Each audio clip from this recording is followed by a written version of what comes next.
Hey there, everyone. Jack with Sioux Falls Timber Repair today, here just checking in with you. Want to talk a little bit about some glue pulling woes. So essentially, when glue pulling doesn't go very well, or some of the difficulties with glue pulling. So if you were following us yesterday, we were working on this G-put here, and I mentioned on the spot up front here was actually only accessible, or not accessible with tool. So you actually have to glue pull that area. So one of the things that we run into problems with, not typically very often, I can probably count on my hand the total amount of times, but sometimes when you're glue pulling on specifically repainted panels, basically a no-go. And then sometimes on certain vehicle manufacturers, they have paint adhesion problems, or known things, I guess you could say, in our industry. Well, this is actually one of those vehicles, unfortunately. So what we do is we were trying to glue pull this area out. As you can see, if I can get the camera to focus, we actually pulled a small chunk of paint off there. So luckily it's not anything huge or like the size of a glue tab, because it kind of looks similar to like here, like where there's just a standard rock chip. So sometimes, I'm trying to think of how, man, the last time I did it, it was a long time ago. But when you're glue pulling, a lot of times what you'll end up actually doing is pulling the exact size of the glue tab. So I don't remember exactly which tab I was using, but I believe it was this one. This was a little bit later last night after my video. And basically glue it on there, and we were left with like a really minor pit. And I was trying to work that pit out with glue pulling, which you have to get really aggressive and really pull to get a sharp pit out. So basically what happens is you go to glue the tab on and it just pulls a chunk of paint off. Luckily this was smaller. Yeah, absolutely. So what he said was there was touching up the paint and applying just a little bit of clear coat to the area is a far substantially better repair as far as the overall finish of the hood. Now, obviously, it's not going to look as good as if the area was specifically painted, but repainting the entire hood then runs into issues when you go to get the vehicle, go to sell the vehicle, or do anything like that. What will happen, and I'm actually opening up the tool here right now. What they'll do, man, this is really hard to do with one hand. So,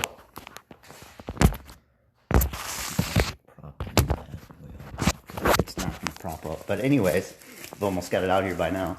So, what they'll do when they're looking at your vehicle and deciding basically the resale or the trade-in value and whatnot, is what a lot of car lots and dealerships will do, is they'll use what is one of these.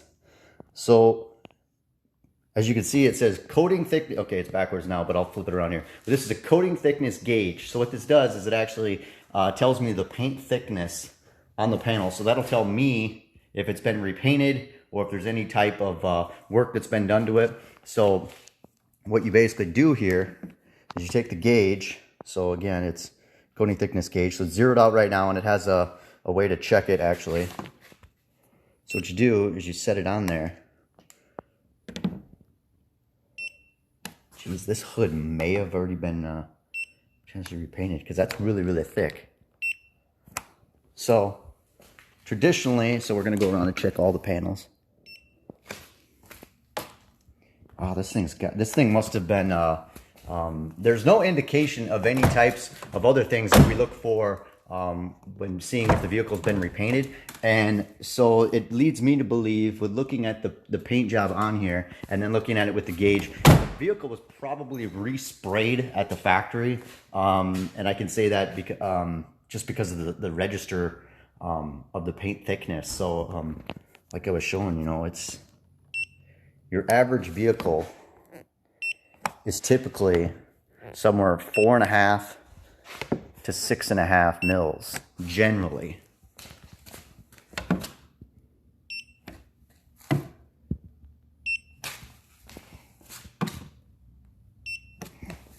Wow, that was...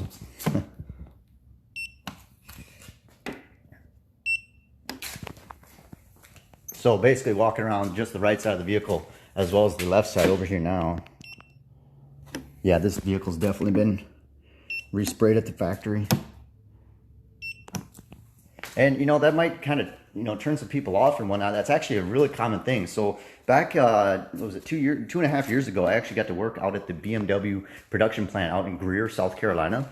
And actually on the assembly line. So the cars are literally pulled out of the paint booth. and we're fixing dents on them. Like they're literally bare shell, bare, you know, just straight out of the paint booth painted.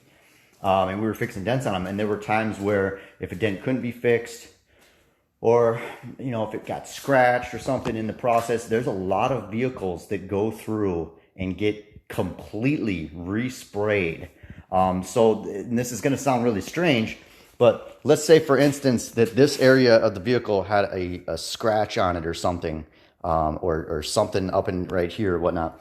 More often than not, they would actually respray a lot of the whole vehicle. And that seems like complete overkill, but the amount of time that they have to go about doing, and they're not going to take the car back apart. Like the doors, hood, and trunk lid or lift gates are on the vehicles. None of those come off because they've been painted on and the bolts are in their spot. And if they try to take the bolts out or move or adjust anything, it breaks the paint and then it looks like crap. So anyways, so not to get off on too big of a tangent, but so this is just a kind of finishing up here. This is what basically pulled paint looks like. Again, my camera isn't focusing. There you go. So, I mean, it's not the end of the world. It's nothing, you know, extremely huge. I mean, yeah, it shows up, well, not here, but it shows up just a little tiny bit right there. But it's, again, it's not the end of the world. I mean, your alternative is to repaint the entire hood panel, which, you know, for a good body shop to do it, it's going to cost you quite a bit. So, anyways, so that's enough talking for today. I'm going to get back to doing some smoking some bacon burnt ends, pork belly burnt ends. So that's the rest of my day. No more working for today. And we'll see you guys again. Well, I'll be here tomorrow, but also Monday we'll be back to work. So anyways, thanks for joining along, guys. Everybody have a great day and take care.